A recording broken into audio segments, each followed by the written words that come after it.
Ladies and gentlemen, welcome to the podcast where we talk to the people in business and we find out their stories. I'm your host, Walt Bayless. Today, I am in the presence of greatness. We have with us on the show someone who at 26 years old was appointed as CEO of an international Rockefeller association, overseeing projects across 20 countries.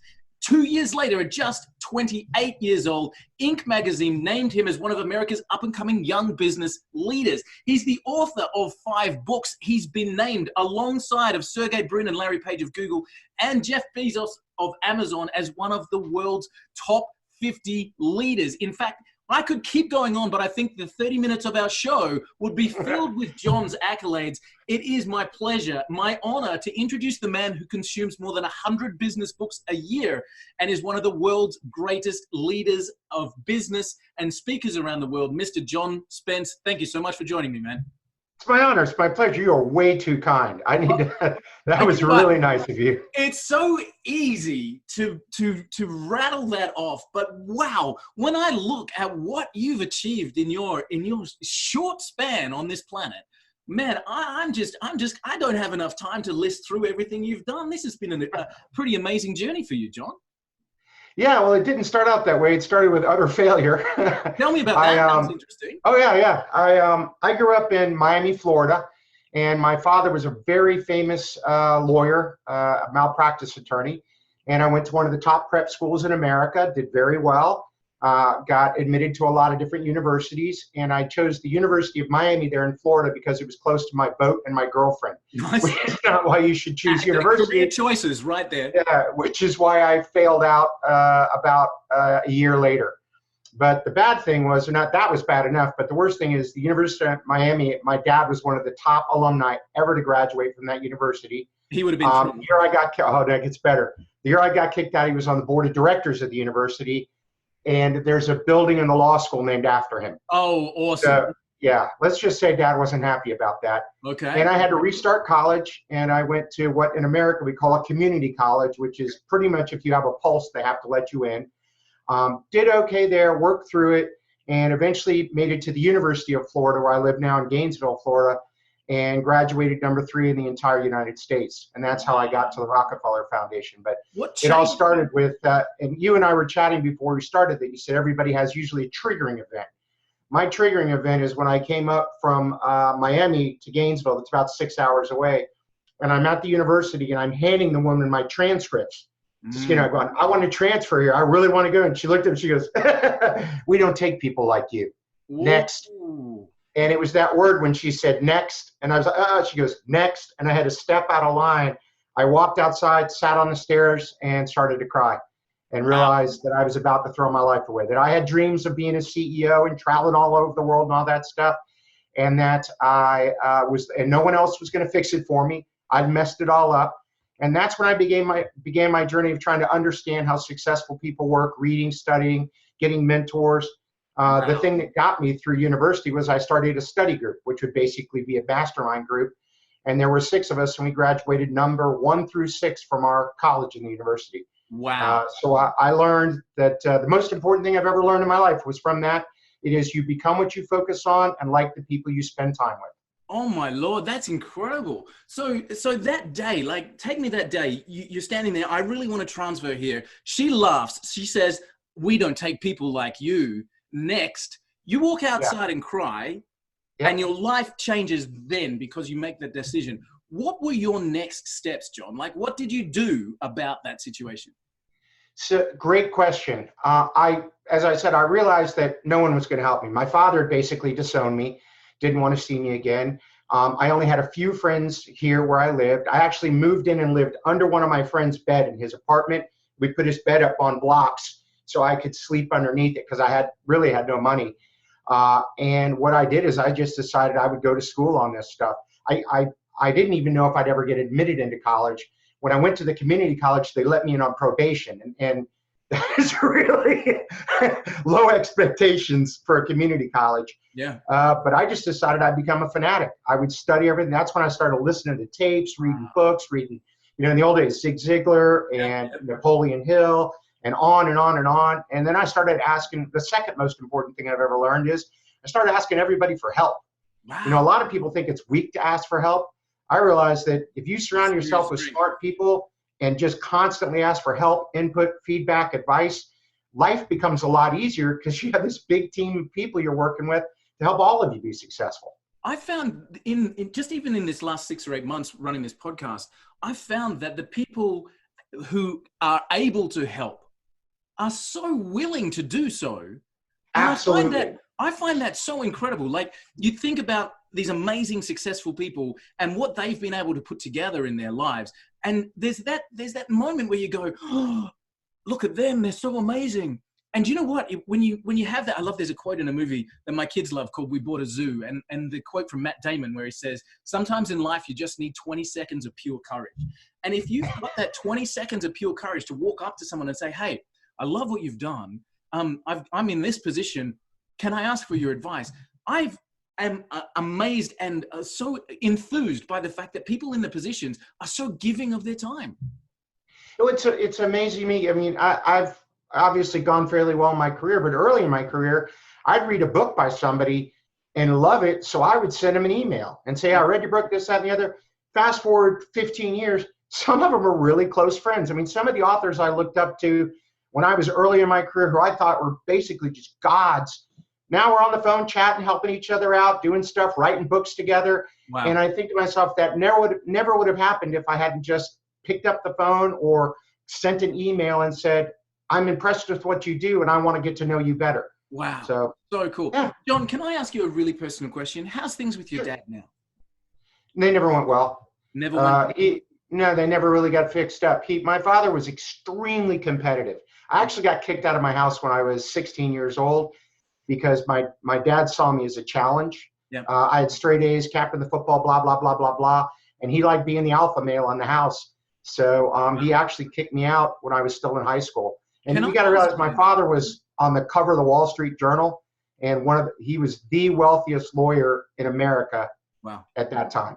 So when did you realize that you were your own person? Right then. Right. I realized that. Point. Yeah, right then. And I realized that he wasn't going to fix it. No one was going to fix it. Wow. I was going to have to fix it, and it was totally up to me. You know, it's interesting, and I don't want to talk too much because I've got John Spence on the line with me, and I want you to talk. I was in New Zealand. Funny how that the times cross over. I'd just been promoted. So I was working a job at the time, and I'd just been promoted. I was 24, 25 years old, and I was on like the first time I'd been promoted to $100,000 a year salary. And I was in charge of a $6.5 million department. And I was 24 years old. I'd kind of left home when I was 18, and still a young man. I jumped on the phone. I called mom. What else do you do? I called mom. And I'm standing in the middle of this hotel, right? And I said, Mom, you'd never believe it. I've just got a job where the salary is $100,000 a year, right? I'm tearing up as I'm saying this. And my mom responds to me and she says, what could you ever do to be worth that much money? Whoa. And I've never spoken about money with my parents since that day, but I hung up the phone. And my point here, John, my point and my reason for asking you about your dad, because your career now is incredibly successful, right? And you didn't need it. You didn't need his validation to do what you've done. And I just I meet so many people, John, who are still in the shadows of their parents, desperate for the approval. And I'm not saying that there's no love there between the family or whatever. What I'm saying is you don't need it. You are your own person to achieve your own things in life. Put down the phone and get to work. Like, it just, to me, it's a big thing to make me feel like you were able to massively accelerate everything that you did because you got knocked down and said, you know what, I'm the one that's going to fix it. And you were able to take that from there. Go ahead. No, you were able to take that from there. And there's two things that happen there. One thing is, fast forward to today, I recently took a test on self-competitiveness, and I literally broke the scale. Nice. The woman said, I've been doing this for 20 years. I've never seen a score like yours. You're the highest score we've ever seen in self-competitiveness. And I'm like, you come back and say, I'm going to beat it next number time. one. Yeah. And she's like, no, you don't want to be number one on this. I go, I have the highest score ever, right? I am the best at this. And she's like, oh, you're an idiot. Number two, though, is she's like, you don't understand. But that lesson, that situation with my father, instead of me competing against other people or him or anyone else, I went inside and said, I'm just going to try to be better than I was yesterday. Wow. And I'm not competitive against other people at all. I wish them success and happiness. And if they crush me, that's great. I don't want to let myself down. Yeah. Now, the other part of that with being your own person, you work with a lot of CEOs and people like that. I also find that a lot of us wake up in the middle of the night and go, when are they going to figure out I have no idea what the hell I'm doing? Yeah, that's it. Absolutely. The imposter syndrome. So true. And you know what? Like, we all battle with that at some point. And it took me a long time. I still battle with that. I'm still like, really? Me too. Me? You know, are you joking me? And we listed some amazing business people. We listed Sergey Brin and Larry Page and Jeff Bezos. And I don't know these gentlemen, but I'm sure that they have the same thing. But when I made the list, I went, somebody obviously didn't know who I was. Did you mean to spell Spence with an E at the end? Like, what are you talking about? No, it was that guy Spencer. Oh, that's right. Wrong guy. So, hey, John. Yes. Why do you think that amazing success still occurs with people who feel like they perhaps are like, how the hell did I get here? Why do you think they're still successful? I coach a lot of CEOs, a lot. And having been one at a young age, I think all of us are fearful that we're not good enough to do this, that we don't know what we're doing. I don't think a lot of people realize that you don't know what you don't know. And everybody had a first day on the job. Yeah, I mean, Bill Gates and everybody else and Sergey Brin, there was a day that they woke up one day and then they woke up another day and they had 100 employees. They never had 100. Then they had 1,000, then 10,000. So there's always this thing of, when will they figure out that I'm making this up as I'm going along? And as soon as you figure out that we're all making this up as we go along, then it's okay. Now, I know that you speak a lot on leadership. So let's drill into that for a second, because sure. CEO, like let's take the scenario. You're a CEO, you've got that, hey, really am I the CEO? I've got 30 employees. How did that happen? So you've got that kind of imposter syndrome. And the feeling is, well, do you know what? I've still got to go to work tomorrow and we're still going to do what we need to do. And I'm going to work it out on the way. I'm going to learn as I go. When you talk about leadership, how does the development of leadership help people be able to get past that imposter syndrome and lead teams forward to be able to achieve what they want to achieve? How does that skill set of leadership help them move that barrier? Wow, that's a really good question. So as I listen to you, I'm thinking about a couple things. I think the good leaders, they realize that they're going to have to push themselves for lifelong learning. That they can't coast, that they're constantly going to have to get better if they want the organization to get better. Number two, and it's my definition of success, is when you become a living example of what you hope your followers will one day become. Yeah. A lot of people think leadership is title, position, everything. Leadership is really, really hard. I remember when I was running one of my companies, I would lay at night and bed at night worrying about the 300 kids I had to put through college. Yeah. And like, I don't even have kids. Yeah. So it's this huge responsibility. And with that, I realized, that's one of the reasons I love leading, is it forces me to be a better person than I actually am. Because I have to live up to the expectations of my team and try to help them be successful. And then I also think that the skill set is honed through chaos, through crisis. Yep. That you don't learn how strong you can be until something really big happens and everybody looks at you and says, well, what are we going to do? Yeah. And it's living through a couple of those successfully that you say, maybe I can do this. So far, so good.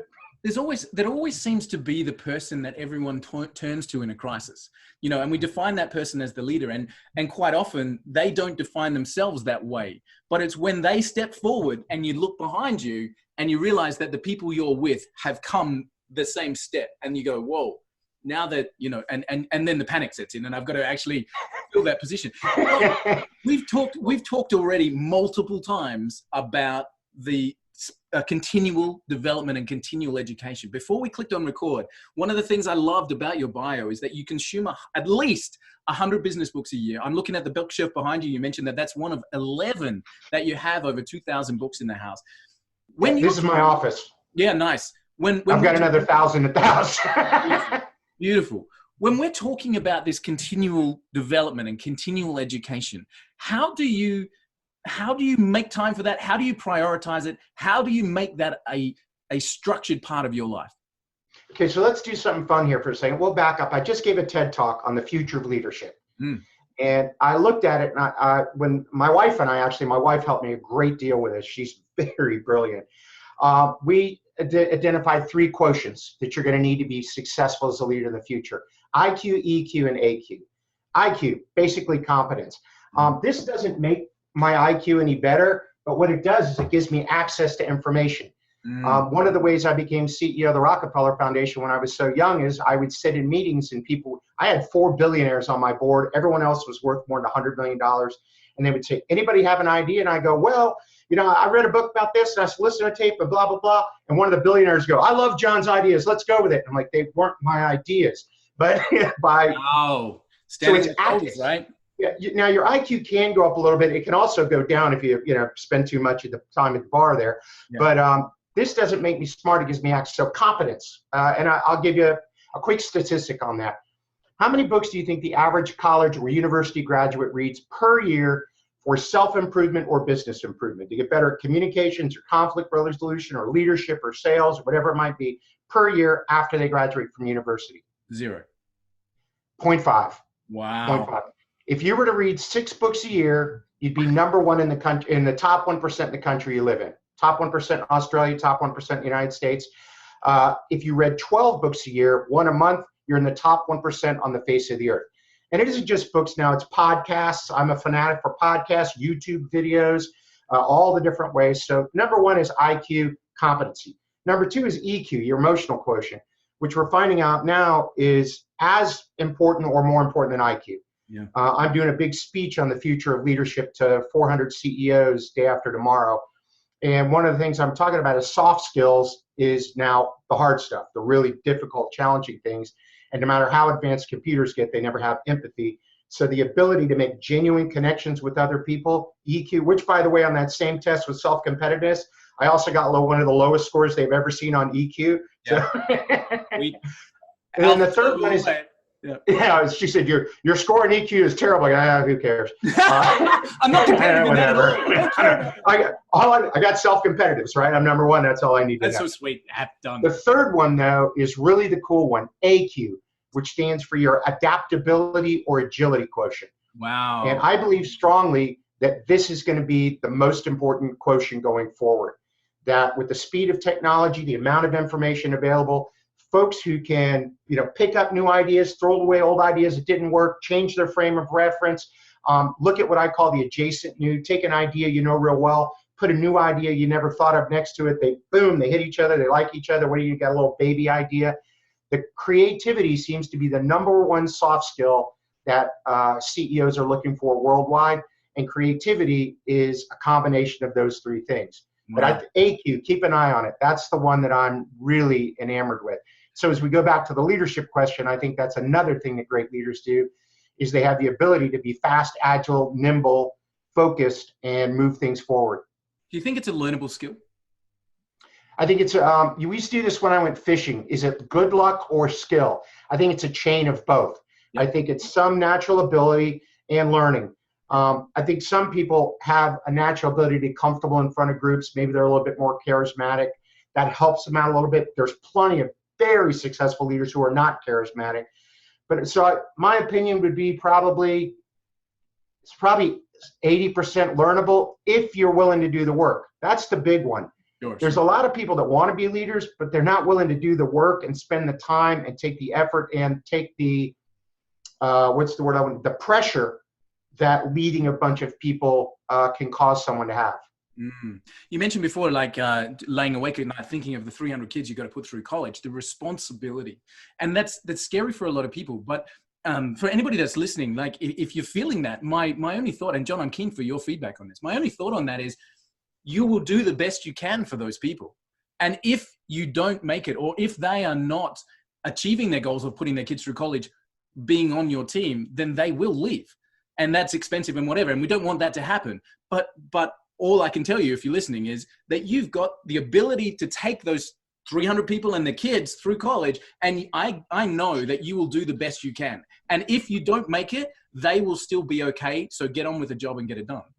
Yeah, and well, the other side of that is what a joy, what an What an honor it amazing is to be able privilege. to help people. I mean, to see them buy a new house or buy a car or put their kids through college and say, I was working together, we were able to do that together, and That's you right. created a better life because we created this great organization. I mean, at the other side, it's why I do what I do for a living now.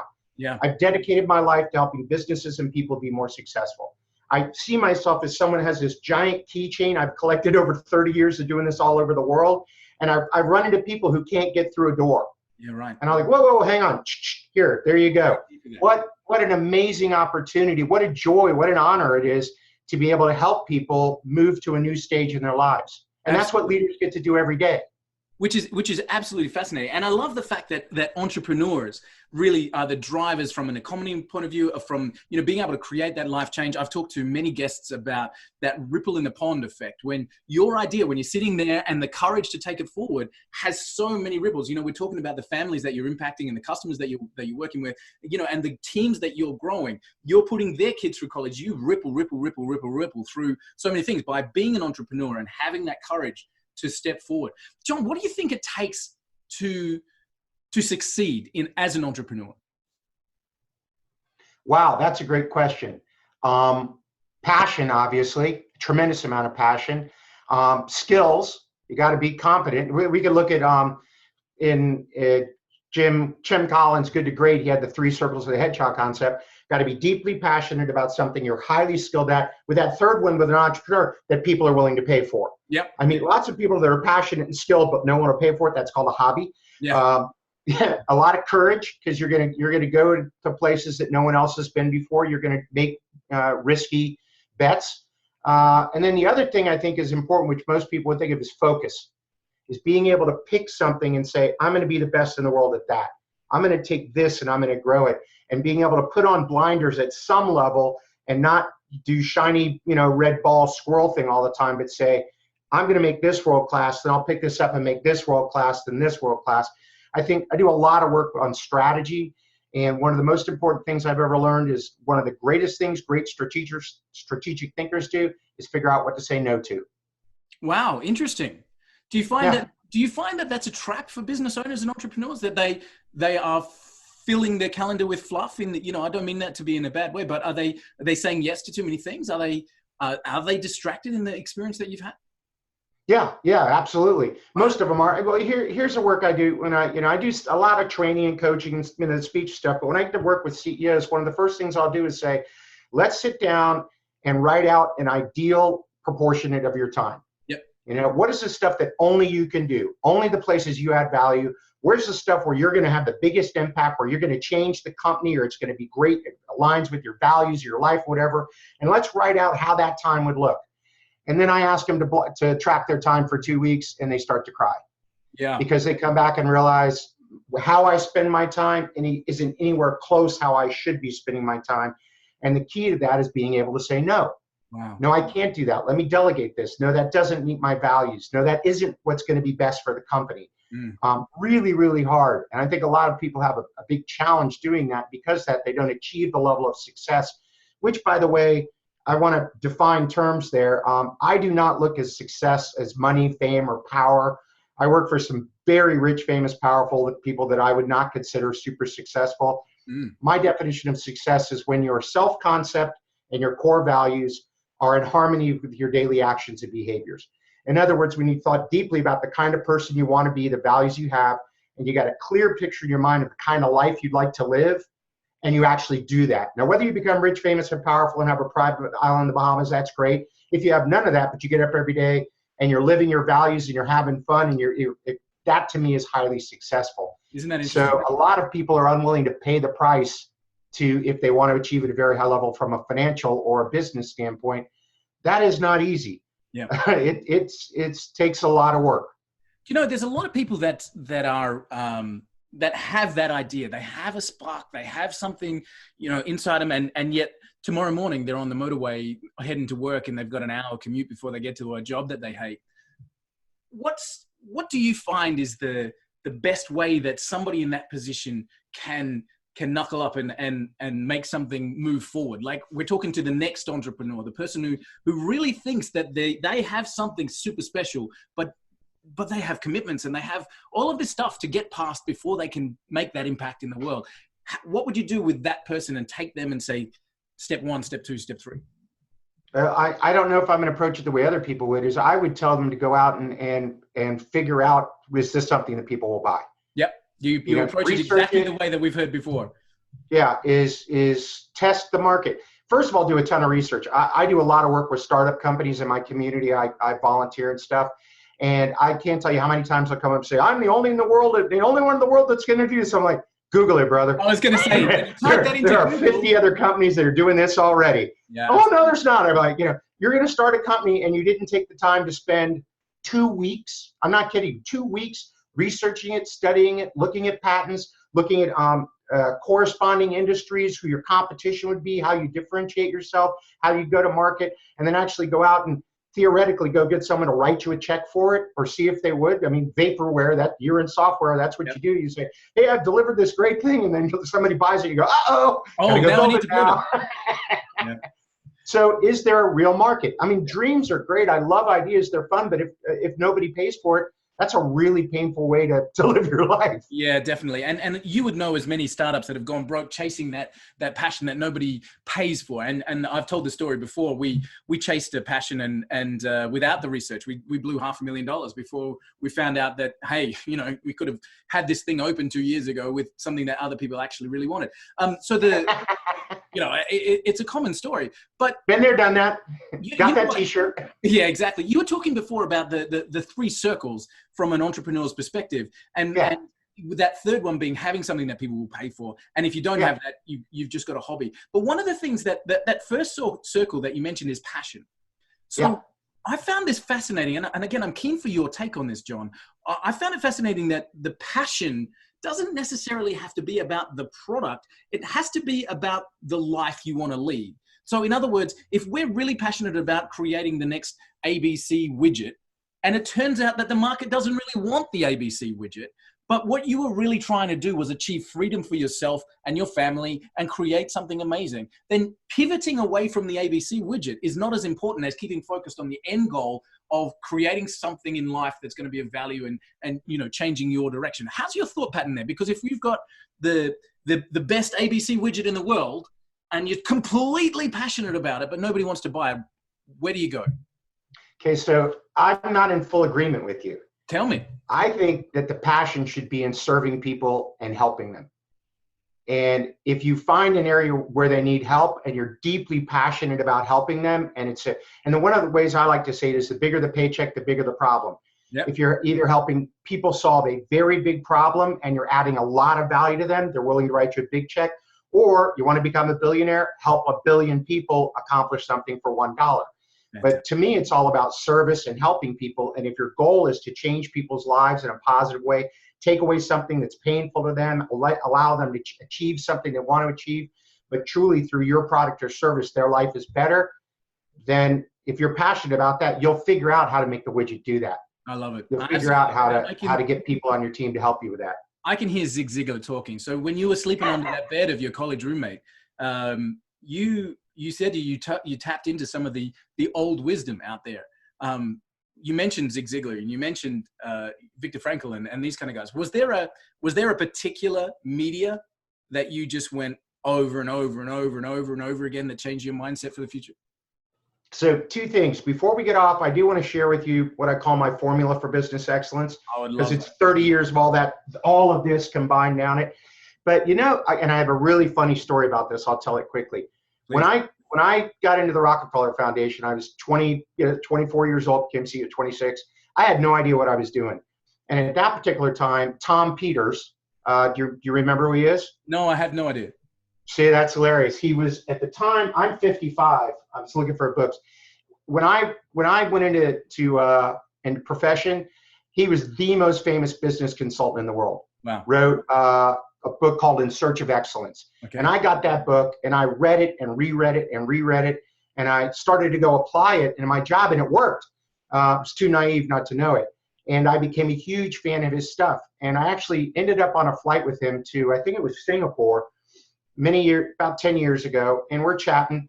And he said, so what do you want to do? I go, actually, I kind of do what you do. And my job is to be as good as you.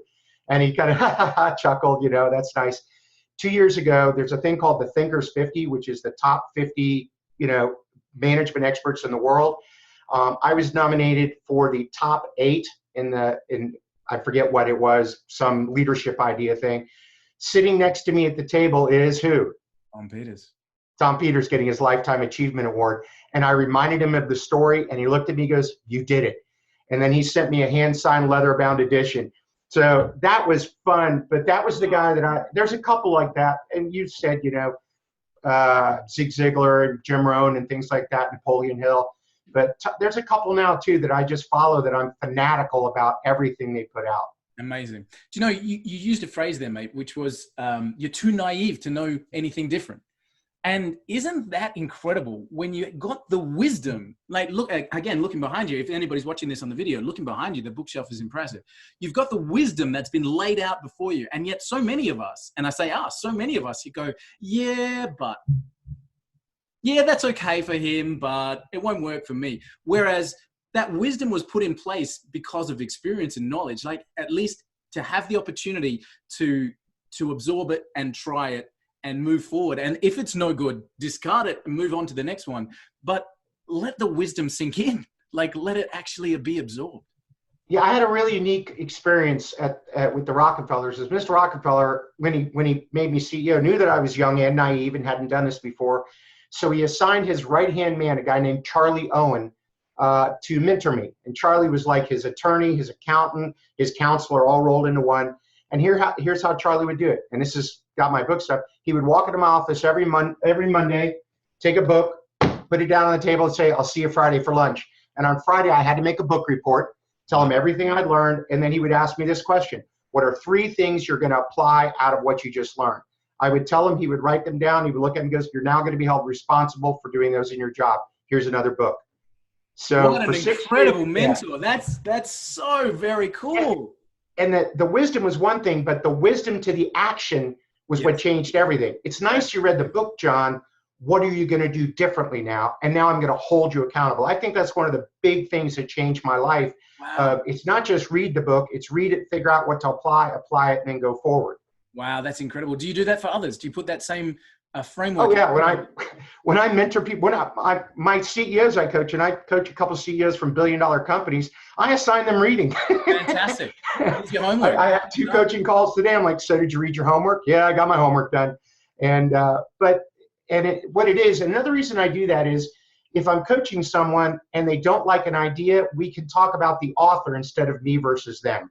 I don't like this idea. Like my client said, I don't like the Oprah Winfrey video. Yeah. This is just, we were talking about that earlier. Don't like it.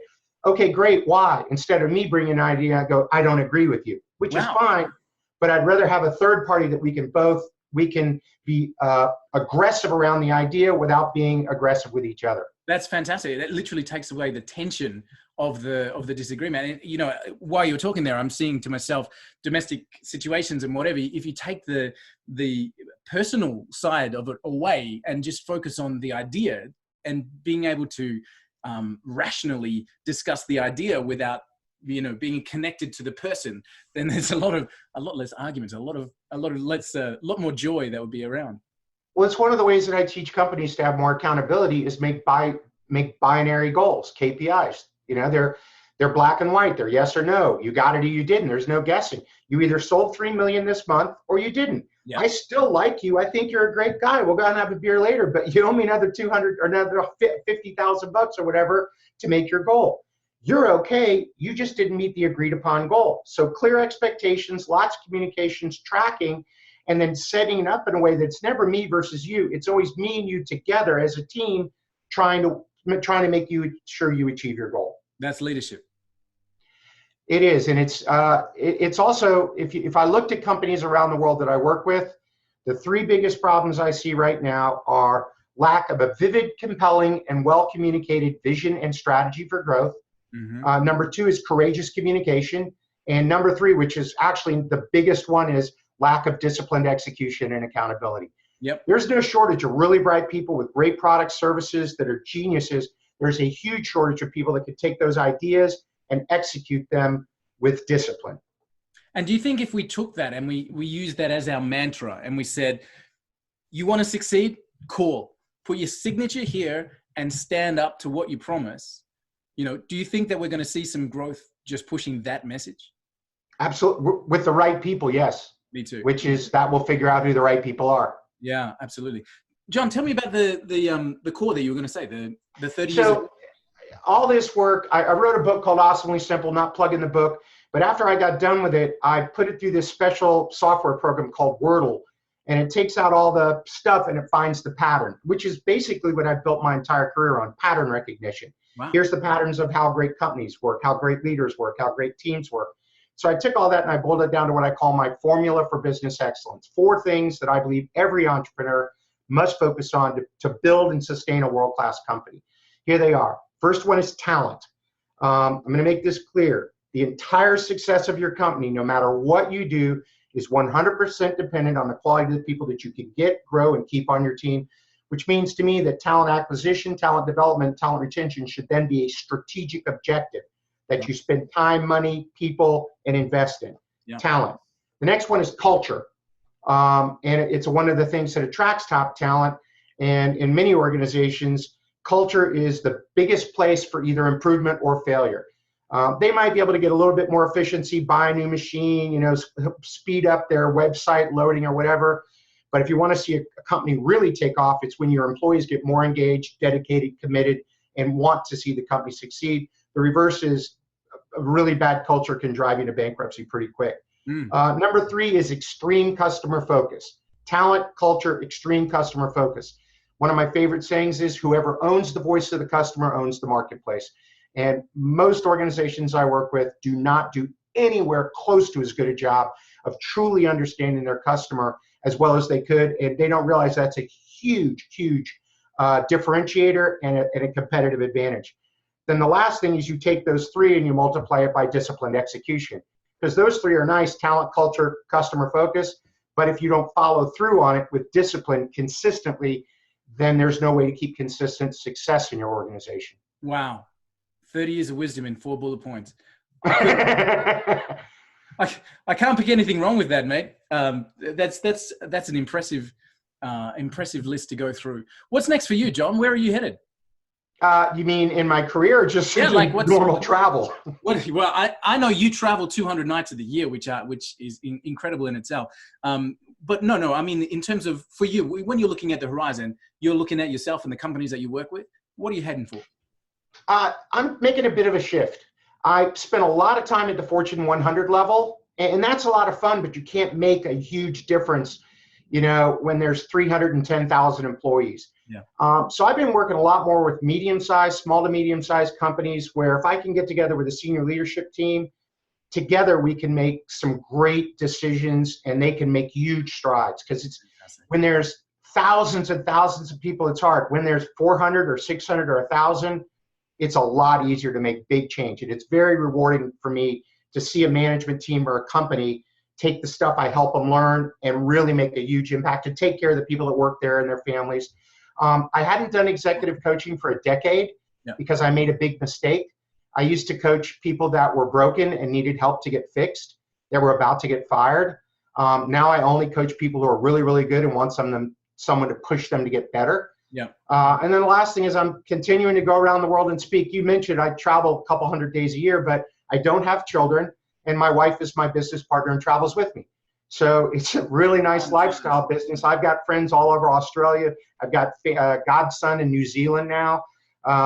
And 2 years ago, we did 2 full trips around the world in 12 countries. That's amazing. But we always make time to have fun when we're there. It's not gig. It's go in, give a speech, do some training for a company, do a little coaching, stay for 10 days and go fly fishing. Nice. I was going to say, is that the relaxation? Is fly fishing the relaxation of choice? Yes. What's the appeal? You can't think about anything else. It's kind of like people play golf. If you're standing in a river with water running real fast, slippery rocks, casting, which is hard enough to, a trout that you've got to land it within 3 inches of their face, you can't be worried about anything else. The only thing you're stressed about is falling down. Other than that, you can't worry about home or finances or people or anything. I learned that a long time ago when I was running a large company. I decided to do a pack trip across the mountains here, and it was through an area you couldn't have any mechanical stuff at all, nothing. what we call a wilderness area. Nice. And I had to take my cell phone out of my hand and leave in the car. I came back, the company was running better. And I realized time out there in the woods or time out there fishing actually makes me better at what I'm doing and allows me to help more people because I get de-stressed. So Fantastic. It's a great way. Plus it's beautiful. Trout usually hang out in very beautiful places. Yeah, it's funny how they do that. Yeah. They've got the choices to do it. I was listening to a podcast and the name escapes me, which is a shocker, but he was actually talking about that exact same thing, time out. And he referenced it in a way of going to the gym. He was saying, if you go to the gym and you work your muscles really hard, at some point they give out. Yep. At some point you cannot lift that thing anymore. Your muscle is just gone, right? And that's the time when the elite athletes, they get to that point of failure and then they stop and they don't do that exercise again until the rest has taken place and the muscle comes back stronger. And this particular person on the podcast was talking about the exact same thing with your ability to think. And your mind as an entrepreneur is working so hard all the time that you are constantly at that point of pressure, of resistance. And if at some point you don't stop and rest, then that will give out. And so the strength of the entrepreneur comes in a way that you can literally work hard until you get to the point and then just go fly fish. Take it and turn it off. It's interesting because not everybody has that ability. Yeah. I'm very lucky that I have two skills. What? Kerwin Ray. I just remember the gentleman. Kerwin Ray. Oh, okay. Credit where it's due. I don't know how I got him, but I have two skills. Number one is I have the ability to completely stop worried about work. Nice. If I go fly fishing and I go hiking or something like that, it just doesn't exist to me. I put away the computer. I don't read business books. I just walk away from it. Fantastic. Number two is when I delegate something away to someone that I trust, it ceases to exist in my world. I don't worry about whether it's going to get done or blah, blah, blah. I gave it to Mercedes. I know she's fantastic. It's yours. Do you have any questions? Do you need help? Anything? Nope. I literally take it off my list. It doesn't exist in the world anymore, which frees up all my time to do the things I'm good at. Yeah. And you asked earlier, how do I keep up on the reading? When I don't watch TV, I probably watch maybe an hour of TV a month, just the news or something like that. When I travel, I read the entire time, flights and everything else like that. But also I block an hour and a half every morning to go by myself to a small restaurant, have breakfast. I know the staff and I sit in the corner and I've got my iPad and I read for Harvard Business Review, Inc., Fortune, Forbes, a bunch of blogs, everything else every day for a minimum of an hour and a half. Fantastic, mate. Unreal. I think the formula for success, John, that you're laying out for people is incredible. Ladies and gentlemen, as you're listening, you can head to johnspence.com. I know that, John, if you click on the link that says books, there's a free ebook that people can download there. They can get in touch with you. Actually, it's not a free one, but that's the Strategies for Success ebook that they can download straight up. And they can also get in touch with some of your other books there, which is Awesomely Simple and Letters to a CEO, which I personally think are fascinating. Let me add one quick thing. I have a really cool newsletter now, totally free. That's what I was going to come to. It's run by artificial intelligence. Nice. So much more intelligence. When I read an hour and a half every morning, when I find a really cool article, something I love, I post it to my Twitter account.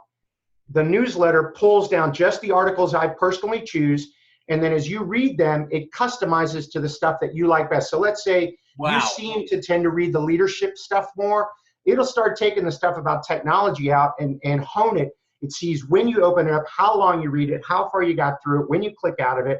And the AI is constantly customizing your newsletter to deliver you the most important stuff.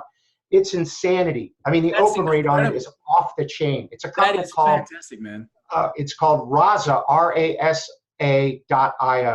That is, and it is people freak out about it because it just keeps getting better and better and better. Because I'll upload maybe 300 articles a month, and it only picks out the top 10 for you. Wow, whatever that's you so impressive, like. Man. So if Isn't people that cool? I've got it on my screen right now.